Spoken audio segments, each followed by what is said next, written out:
A 9-1000 Roma K's delivery on a night the sky was splitting open with rain. The tip was $500. I was letting the quiet thrill of it soak in when I heard the laughter from inside the mansion. He actually believes you were paralyzed in a car accident, that he has to work delivery jobs to support you. He even sold his father's old signet ring. Can you imagine his face if he knew you were a trust fund princess worth billions, just playing a little poverty game with him? He'd probably cry himself to death. I recognized Isabella's voice. She was toying with a wine glass. I could picture it. Men like that, they're born to serve. It's in their blood. Besides, a man's voice added when I knew all too well. He deserved it. A little punishment for always trying to set me back in college. Trekking him was the least I could do. I stood there in the pouring rain, a bitter smile twisting my lips. So her 2 years of feigned sickness were just to help her childhood friend, Caleb, get revenge on me. Her shattered legs, her tragically deceased parents, her helpless stares, all of it was just a meticulously crafted lie. Finally, I pulled out my phone and called the woman I'd been fighting with for years, the CEO, who also happened to be my mother. Mom, I said, the rain dripping from my hair into my eyes. I lost. You'll do the merger. I hung up just as Caleb Shaw's voice drifted out from the mansion again. It's because my darling Isabel spoils me rotten that shed teach that bastard a lesson for me. And I couldn't be happier. His long, elegant fingers tipped Isabella's chin up. I saw it then. On his ring finger, gleaming under the chandelier light, was my father's signet ring.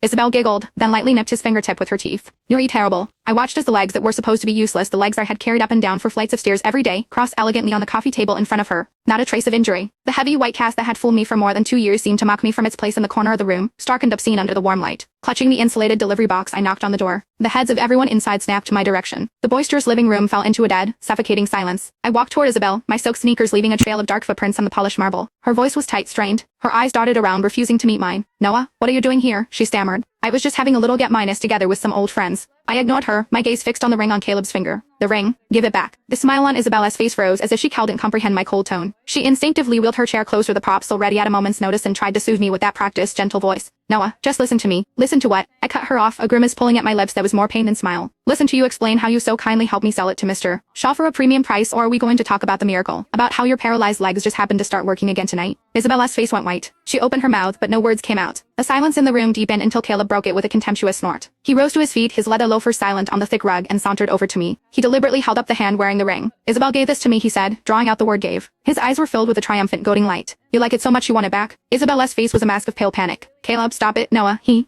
what? Caleb interrupted, his voice sharp with impatience as his eyes roamed over my drenched, cheap delivery uniform. You want it? Fine. For Isabella's sake, he'll consider it. But not for what you sold it for. I've worn it. So how about a friend's menacing minus family price? 50,000. Cash. Right now. You hand over the cash, you get the ring. $50,000. After it walked away from my mother's empire, it poured everything I had into Isabella's treatments. It sold or pawned every last thing of value my father had left me. Right now, I didn't even have $500 to my name. I looked at Caleb's smug face, then at Isabel. She avoided my gaze, tacitly approving of his cruelty. A cold hand squeezed my heart, crushing the last wisp of warmth I held for our past. In that instant, it all turned to ash. Fine, I'll buy it.